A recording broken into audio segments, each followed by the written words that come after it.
Hello everyone, today we will open up the Mystic Intelligence deck, the last of the 2019 Commander decks, and we have here Sevine the Chronoclasm, which is a 5 mana card, 2/2, prevent all damage that would be dealt to Sevine the Chronoclasm. Whenever you cast your first instant or sorcery spell from your graveyard each turn, copy that spell. You may choose new targets for the copy. It's a human wizard. I love wizards. Not the company, but the creature type.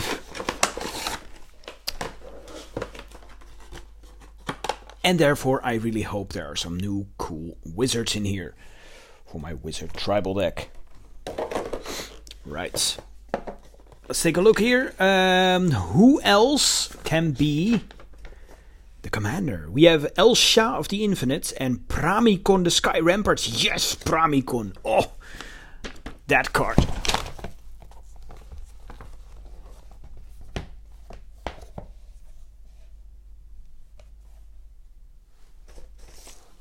That card is just amazing. Something went wrong there. Whew. Right, so we have El Shah of the Infinite, Pramikon the Sky Rampart, and Gerard the Weatherlight Hero. Oh, you have heard me talking about the Weatherlight Saga, the old one, in the previous videos now. And we will see the hero of that era, the bygone era, where the story was way better than today. I miss those times. Please, just get rid of the Guild Pact. Let's just reopen the old story. I don't know. Probably won't happen. Right, so we have El Shah of the Infinite for 5. It's a 3/3 prowess, and you may look at the top card of your library anytime. And then you may cast the top card of your library if it's a non-creature, non-land card, and you may cast it as though it had flesh. There we have it, Pramikon the Sky Rampart. It seems a bit fuzzy on the art, but it's a 3 mana commander. It's a wall. It's a 1/5 flying defender. And when it enters the battlefield, choose left or right. Each player may attack only the nearest opponent in the chosen direction and planeswalkers controlled by that opponent. That is pretty sick. Those are the planeswalkers for this deck. Here we have some tokens. We have a Spirit, another Spirit, a Pegasus. Ooh. Nice. A Drake. A Treasure. And on the other side here we have humans. Just humans. Alright. Okay, cool. So what do we have here? We have a Cliffside Rescuer. For 2 it is a 2/2 Vigilance. And if you sacrifice it, target permanent you control gains protection from each of your opponents until end of turn. Cool. Leadership Vacuum. An instant for 3. Target player returns each commander they control from the battlefield to the command zone. Draw a card. And a Bloodthirsty Blade for 2. It's an equipment. Equipped creature gets +2/+0 and is goaded. And then for 1, you can attach it to target creature an opponent controls. Activate this ability only anytime you could cast a sorcery. And Scaretiller for 4, it's a 1/4. When it becomes tapped, choose 1. You may put a land card from your hand onto the battlefield tapped, then return target land cards from your battlefield to the battlefield tapped. Alright, some reprints here. Ghostly Prison, good card, always good cards. Prismatic Strands, ooh, that's pretty colorful. I like it for some reason. Purify the Grave, a Ray of Distortion.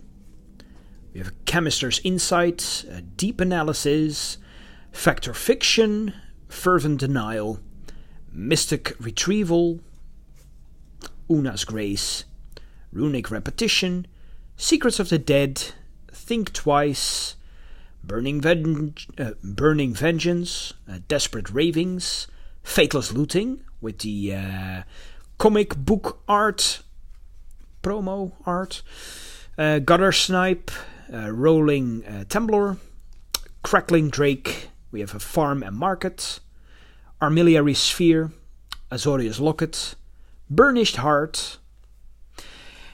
Wait, we don't have a Soul Ring in this one? That seems rather weird. Do we miss a Soul Ring?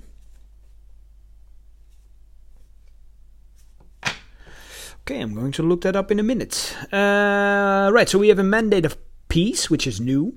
It's an instant for 2. Cast this spell only during combat. Your opponents can't cast spells this turn. And the combat phase. Okay, interesting.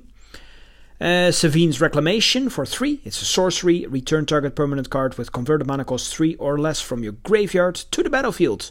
If this spell was cast from a graveyard, you may copy this spell and may choose a new target for this copy. For the copy. Flashback 5. We have Thalia's Geistcaller. It's a 3 mana 3/1 lifelink. Whenever you cast a spell from your graveyard, create a 1/1 white spirit creature token with flying. Sacrifice a spirit, and it gets indestructible until end of turn. Mass Diminish for 2. It's a sorcery until your next turn. Creatures target player controls have base power and toughness 1/1, and it has flashback for 4. The Wall of Stolen Identity for 4. It's a 0/0. You may have it enter the battlefield as a copy of any creature on the battlefield, except it is a wall in addition and has Defender. When you do, tap the copied creature and it doesn't untap during its controller's untap step for as long as you control Wall of Stolen Identity. Sweet. A Backdraft Hellkite for 5. It's a 4/4 flying. Whenever it attacks, each instant as sorcery card in your graveyard gains flashback until end of turn. The flashback cost is equal to its mana cost. Wow, that's pretty sick. Ah, there we have him, the Dockside Extortionist. I totally forgot about him. For a while, I don't know if that's still the case. He was the most expensive card from the set. It's a 2 mana goblin for 1/2. When it enters the battlefield, create X treasure tokens, where X is the number of artifacts and enchantments your opponents control. Can be pretty nice. Ignite the Future for 4, a sorcery. Exile the top 3 cards of your library. Until the end of your next turn, you may play those cards.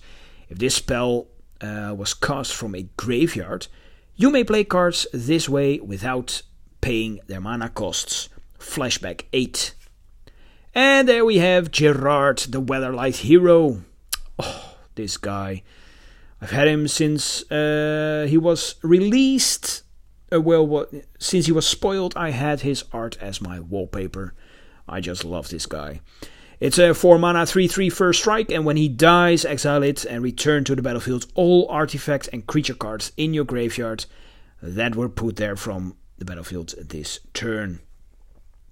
That is pretty cool. Oh, he finally he has a card worth looking at, instead of the Apocalypse card that no one actually remembered. Empowered Auto Generator for 4. It's an artifact and it enters the battlefield tapped. If you tap it, put a charge counter on Empowered Auto Generator. Add X mana of any one color, where X is the number of charge counters on Empowered Auto Generator.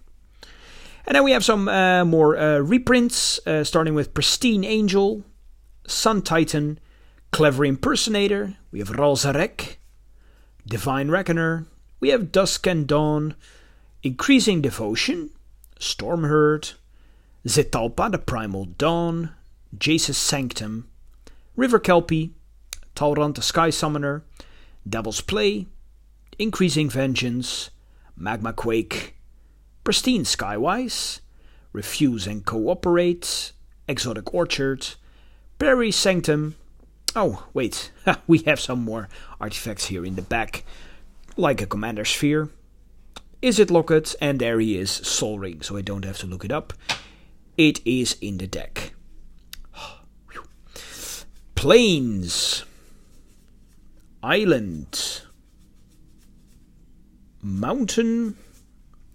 Then we have an Ash Barrens, Azorius Chancery, the Boros Garrison, Boros Guildgate, Command Tower, Evolving Wilds, Highland Lake. Is it Boiler Works? Is it Guildgate? Myriad Landscape, Mystic Monastery, Stone Quarry, Swiftwater Cliffs, Temple of the False God, Terramorphic Expanse, Tranquil Grove, Windscarred Crag, and of course the advertisement card with some formats on the back.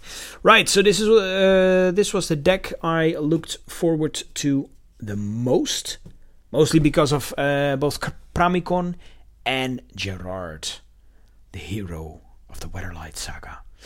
Thank you all for watching, and see you guys next time. Bye bye.